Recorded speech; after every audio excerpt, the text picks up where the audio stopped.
আমরা সবাই জানি ফল খাওয়া স্বাস্থ্যের জন্য ভালো, কিন্তু ঠিক কী কী উপকার করে ফল, চলো জেনে নিই।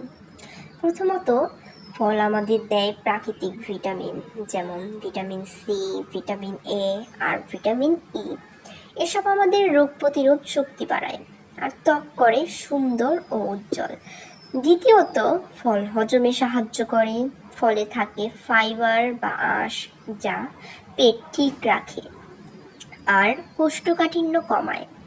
তৃতীয়ত, ফল খেলে হৃদরোগের ঝুঁকি কমে, যেমন আপেল, কলা, আঙুর। এসব ফল হার্ট ভালো রাখতে সাহায্য করে, কোলেস্টেরলও নিয়ন্ত্রণে থাকে। চতুর্থত, ওজন কমাতে ফল খুব উপকারী। ফল খেলে পেট ভরে যায়, কিন্তু এতে ক্যালোরি কম থাকে।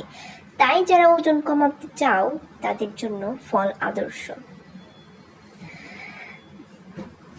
ফল মস্তিষ্কের জন্য ভালো। ফলের অ্যান্টিঅক্সিডেন্ট আমাদের মস্তিষ্ককে সক্রিয় রাখে আর স্মৃতিশক্তি বাড়ায়। তাই প্রতিদিন অন্তত 2-3 রকম ফল খাওয়ার চেষ্টা করো। ফল খাও, সুস্থ থাকো, সচেতন থাকো। ভিডিওটি ভালো লাগলে লাইক দিও, শেয়ার করো আর সাবস্ক্রাইব করতে ভুলো না।